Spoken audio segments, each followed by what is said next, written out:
ಕೇಳಿಸ್ಕೊಡ್ರಲ್ಲಿ ಈಗ ನಿಮ್ಗೆ ಇಷ್ಟೊತ್ತು ಆಮೇಲೆ ಇದು ಹುಣಸೆ ಮರ ಇದೆಲ್ಲ ಕಡ್ಡಿ ಕಿತ್ಕೊಂಡು ಬೇವಿನ ಕಡ್ಡಿ ಇದೆಲ್ಲ ಅಲ್ಲನ್ನ ತಿಕ್ತಾ ಇದ್ರು. ಮೊದಲಿಗೆ ನಮ್ಮ ತಾತ ಮುತ್ತಾತ ಅವರೆಲ್ಲ ಬರೀ ಇದ್ಲಲ್ಲಿ ಅಲ್ಲಿಸ್ತಿದ್ರು, ಮಣ್ಣಲ್ಲಿ ಅಲ್ಲಿಸ್ತಿದ್ರು. ಈಗೆಲ್ಲ ಪೇಸ್ಟ್ ಬಂದ್ಬಿಟ್ಟು ಬೇಗ ಅಲ್ಲೆಲ್ಲ ಉದುರೋಗ್ತಾ ಇದ್ದಾರೆ. ಆಗ ಗಟ್ಟಿದ್ವು, ಈಗೆಲ್ಲ ಅಲ್ಲಿಗೆಲ್ಲ ಉದುರೋಗ್ತಿದೆ. ಪಾತ್ರೆಗೆಲ್ಲನು ಬೂದಿನಲ್ಲಿ ಪಾತ್ರೆ ಉಳಿಸ್ತಾ ಇದ್ರು, ಮಣ್ಣು ಬೂದಿ ಮಿಕ್ಸ್ ಮಾಡಿ ಉಳಿಸ್ತಾ ಇದ್ರು. ಈಗ ಆಯಿಲ್ ಬಂದ್ಬಿಟ್ಟಿದೆ. ಆಯಿಲ್ ಹಾಕಿ ಉದ್ದಿನ ಮೂಗಾಯಿ ಸ್ವಲ್ಪ ಹೊತ್ತಿಗೆ ಆಗೋಗ್ತದೆ. ಇವೆಲ್ಲ ಕೆಮಿಕಲ್ಸ್ ಬಂದ ಏನಾಗಿದೆ ಅಂದ್ರೆ 100 ವರ್ಷ ಬದುಕರಲ್ಲ, 50 ವರ್ಷ ಬಂದಿದ್ದಾರೆ, 50 ವರ್ಷ ಬದುಕರೋ 30 ವರ್ಷ ಬರ್ತಾರೆ. ಮನುಷ್ಯ ಮೊದಲಿಗೆ 20 ಅಡಿ ಇದ್ದಿದ್ದು ಉದ್ದ, ಈಗ ನಾವು ಎಷ್ಟು ಅಡಿಗೆ ಬಂದಿದ್ವಿ? 5, 6, 4, 3 ಈ ತರ ಬಂದಿದ್ವಿ.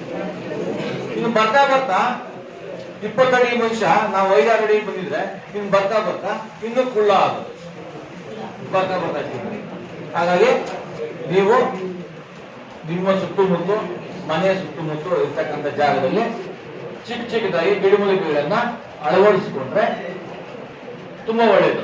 ಅದೇ ಹಾವು ಕಚ್ಚಿದ್ರೆ, ಶೇಡು ಅದೆಲ್ಲ ಕಚ್ಚಿದ್ರೆ ಯಾವ ಗಿಡ ಹೇಳಿದ್ರು ಅದನ್ನ ರಸ ಇಟ್ರೆ ಅದು ಸ್ವಲ್ಪ ಹೊತ್ತು ವೇಟ್ ಮಾಡ್ತದೆ, ಒಂದು ವಿಷ ಎಲ್ಲ ಎಳ್ಕೊಂತದೆ. ಅಷ್ಟರೊಳಗೆ ನಾವು ಕುಸಿರ್ತಕ್ಕಂಥ ಔಷಧಿಯಿಂದ ವಾಮಿಟ್ ಆದಾಗ ಅದೆಲ್ಲ ಕ್ಲಿಯರ್ ಆಗ್ತದಂತ. ನಿಮ್ಗೆ ಯಾವ್ದು ಆಗಿರಲ್ಲ, ಬೈ ಚಾನ್ಸ್ ಅಕ್ಕಪಕ್ಕದ ಮನೆಗೆಲ್ಲ ಆದಾಗ ನೀವು ಆ ಗೈಡ್ಲೈನ್ಸ್ ಹೇಳಿದಾಗ ಅವರು ಅದನ್ನ ಉಪಯೋಗಿಸ್ಕೊಂತಾರೆ.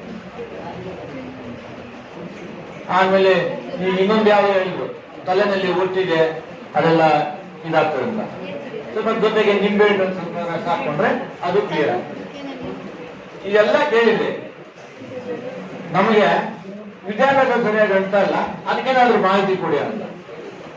ಅವರ ಸ್ವಾಮೀಜಿ ಒಬ್ರು ಹೇಳ್ತಿದ್ರು, ಪೆನ್ನಲ್ಲಿ ಮಂತ್ರಿಸ್ಕೊಟ್ಬಿಡೋದು, ಎಕ್ಸಾಮ್ ಹೋಗುವಾಗ ಇದ್ರಾಗ ಬರೀ ನಿಮ್ಗೆಲ್ಲ ಜ್ಞಾಪಕ ಬರ್ತಾರೆ ಅಂತ.